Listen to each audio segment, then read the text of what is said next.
Hi everyone. Well, today I'm going to get some more seeds started. With as warm as it's been, I'm realizing I don't have near enough herbs and flowers going, and I think I'm going to start some more onions too.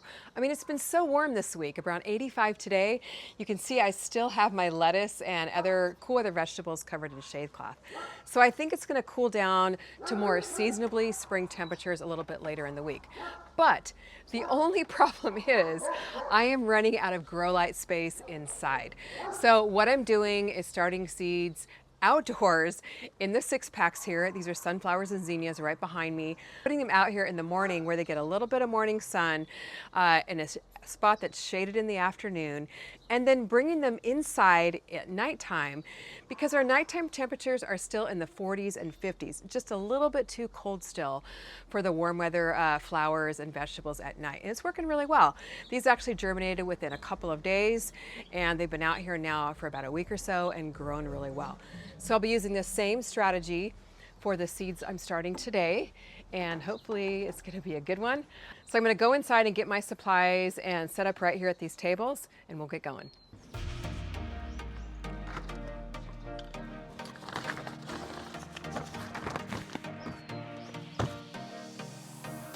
It is such a beautiful spring day. The air feels great. It's so much fun to be out here. And I'm really excited to get some more seeds planted. Now, what I like to do is kind of batch fill my trays in my 6-packs first, and then get my seeds planted. It just kind of makes the whole process go a lot quicker. I'm so excited. I got so many seeds started today. I was really excited to get some herbs started. All kinds of stuff here. The Prospera Compact Basil is one of my absolute favorites. It produces all summer long.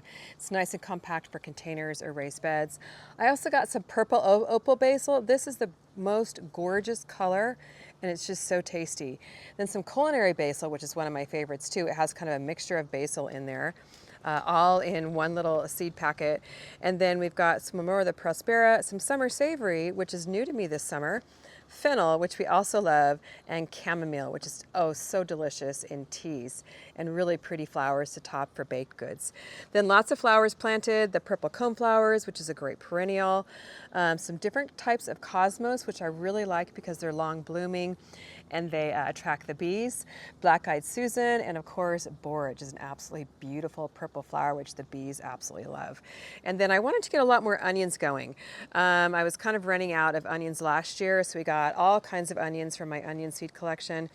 And on this particular seed starting session, I actually used the Coast of Maine seed starting mix, which I'm really liking the look of it. I love my DIY mix too, but sometimes it's nice just to have a good bagged organic mix on hand that you can just quickly pop in and get the seed started. So these are going to go probably on the deck railing, leave them outside for today, and then bring them in tonight because I think the weather's supposed to be probably in the low 50s tonight, so it'll be perfect. And then bring them back outside tomorrow so I won't have to worry about making space for these under my grow lights. A few days later here, and what a change in the weather. It's only about 60 degrees today. It's actually a great day to be out in the garden. It's cool, cloudy, and I really want to get some garden work in before it starts to rain.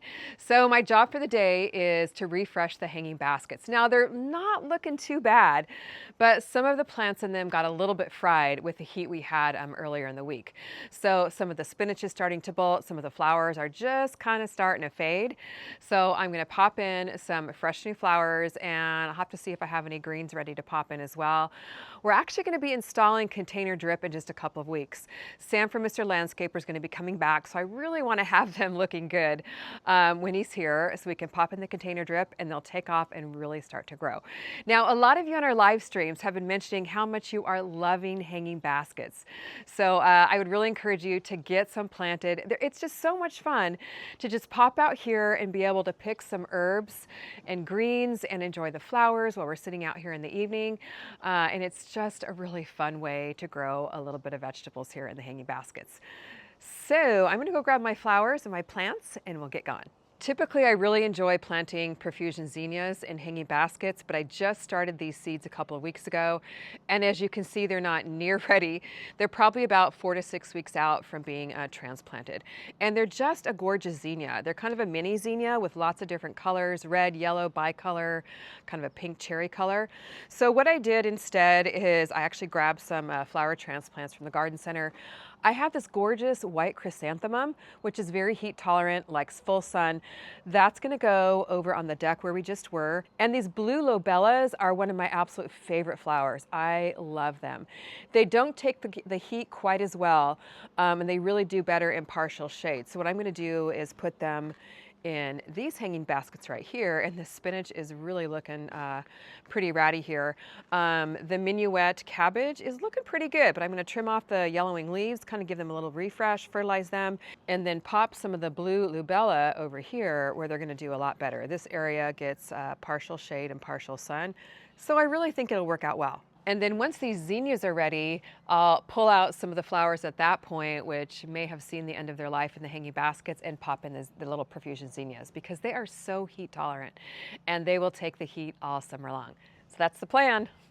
I'm actually going to try and do my hanging basket refresh without completely removing the hanging baskets. So what I'm going to do is just pull some of these pots forward, these smart pots forward, and I love that they're on casters, on little drip trays here with wheels, because I really love the ease of moving them around. The other thing I love about these drip trays is that they have drain holes. I mean, this is a real lifesaver. I can either plug the hole.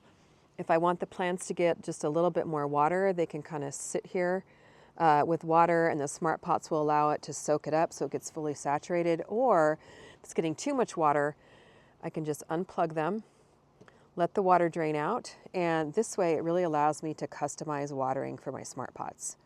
So we're going to scooch everything forward and just kind of keep it as easy as possible. I mean, we've got to make the most of our time in the garden, right?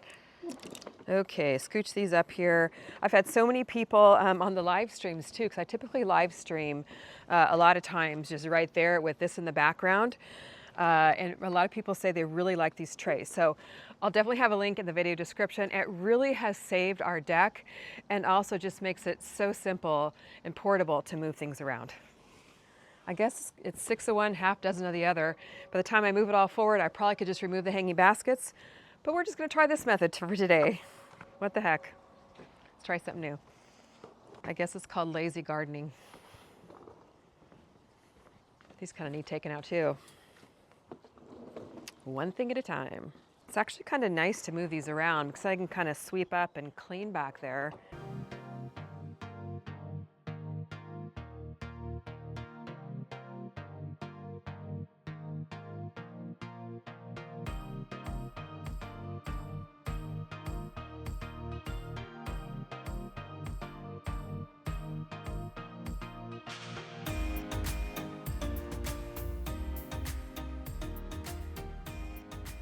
Hanging baskets are done, and wow, what a difference. They look so much better.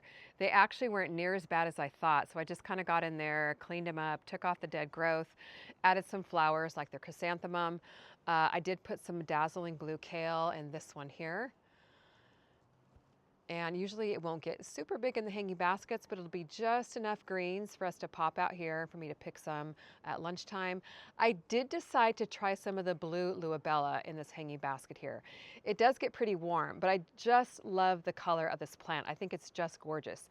So I'm going to see how it does here in the hanging baskets and then plant most of them over in the shadier area that I showed you before. Now I did just fertilize these about a week ago with a fish fertilizer, a good water soluble. So I'm not going to feed them the water soluble today, but I did add some of the slow release, the bumper crop tomato and veg granular. It'd been a couple months since I planted them and added the granular at that time, but this is just going to help feed them over the next couple of months and really just keep them healthy over the summertime. And then some of them were just a little bit low on soil, so I added some of the bumper crop organic potting soil.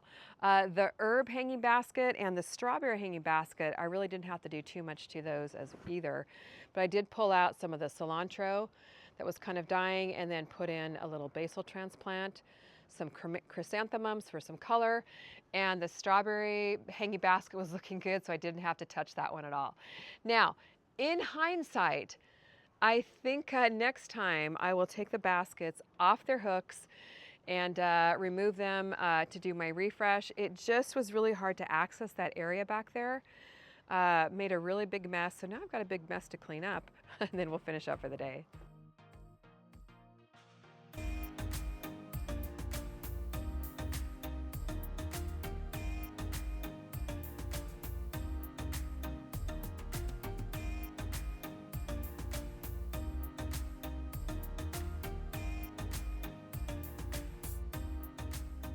Well, I decided while I'm at it, I'm actually going to clean up this smart pot here. All the lettuce has bolted.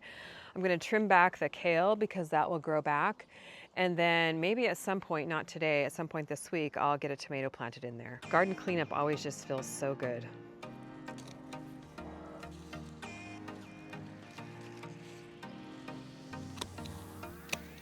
Now, I was wondering why this particular container was looking really bad. I should have checked it a little bit closer. The drip actually came disconnected from the main water supply line. So I am going to be putting a new drip irrigation or a new container drip irrigation system in the next few weeks, like I mentioned. Sam from Mr. Landscaper will be back. So I am really excited to revamp the drip for this whole entire area, get it working better so the plants get the water they need and are healthier. So thankfully, the sage here, it's very drought tolerant, but it definitely is starting to dry out quite a bit too. But it's going to make it, but the lettuce and the kale definitely needed to go. I don't know about you, but I always love a good garden cleanup day. It just gives it a fresh new look. And I love that everything is trimmed, fertilized, and fed, and will be bursting forth into brand new growth. Now, I did remove some of the kind of extra smart pots here on the front. I'm going to be transplanting some of those into other areas of the garden, and even creating kind of a mini container garden over on the other side of our deck when we have friends over that we can harvest from for our barbecues and our garden fresh pizzas. A lot of you asked, some of you asked about the build of Kim's potting bench. So now we start the information gathering part of this project, right? We're gonna develop our job scope here. And basically I broke it down to 3 things I absolutely needed to know that I have before I could even start. One is Kim's specifications. How tall did she want it to be? How deep did she want the potting bench to go? Did she want that little storage shelf on the top? So Kim and I walked over to our other bench and I asked her, how was the height? Did it feel right? Is that something comfortable for you? And she said, a little bit taller. So we measured that out, 36 inches tall. Perfect. As far as the depth goes, I know that I had existing planks from this deck job, remember? And I would have to cut that depth to fit. So we would keep that in mind as we did the build. The last question was, did you want the top storage that those potting benches, you've seen them, they have, and you can put little things up in there. She goes, no, I didn't really want that. I wanted to just be able to see the garden. Perfect. So now we're on our way and I could start the build. And this is where the project is going to differ for you than it was for me, because I was going to find all of these pieces of wood that I needed throughout the backyard.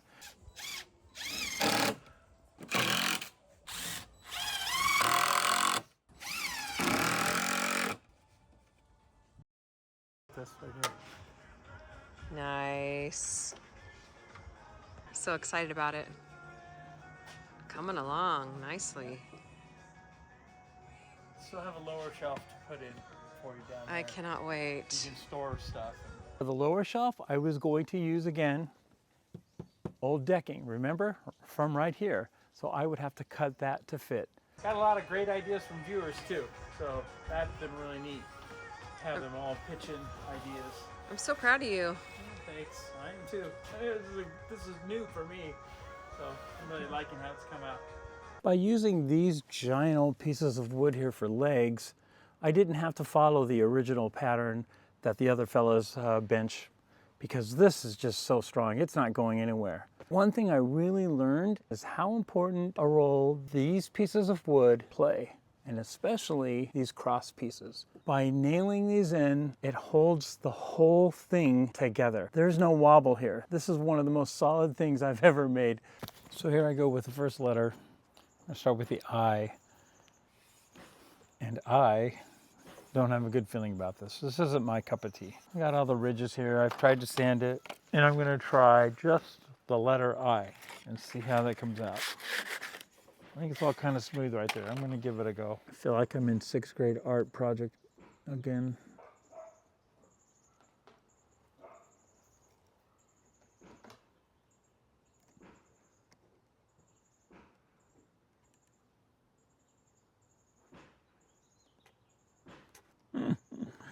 Oh. You can see where the ridges are, you know, in the wood. All right, we're not going to win any awards or anything with this, but here's what we're going to try and do. I'm just going to see how it turns out.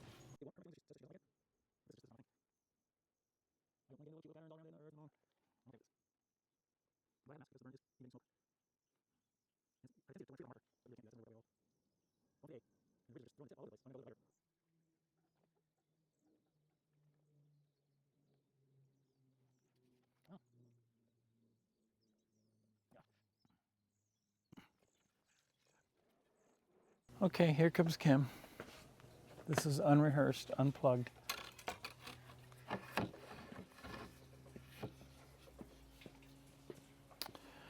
Okay, watch your step. I got cords and stuff. Okay. Ooh, cool. This is the practice side. Ah, nice. And That's cool. you know, just be honest. Ready? Okay. Okay, Oh, here we yeah. Oh, cool. That looks neat. Wow. Nice. Serious? Neat. Yeah. Wow, that's great. That's great. I was hoping for smoother, but you know. Well, you can always keep practicing if you want to. Okay. Looks neat. I like it. Thanks. You're welcome. Why do you say that? Because it looks like an art project from a 6th grader. Don't try and make me feel good about this.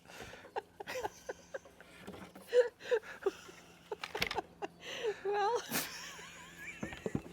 I feel like it's like I brought her over from scout camp. that's kind of what I was thinking. You want to say it? A wood carving merit badge or something. Well,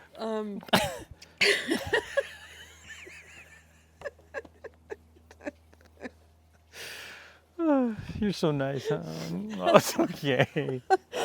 I was actually kind of envisioning something like our sign, but I know Joey made that. Oh, I know I can't do that. Nope. I think it would be smoother. This is the wrong kind of wood. I think. Oh. I think it needs to be like a smoother wood. But Okay.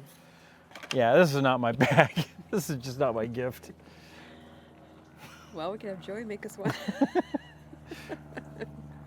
Okay. Nice job. Well, it goes on for now, though. It'll go back on. Okay. Okay. Thanks, son. Mm-hmm. It's the thought that counts the most. Okay.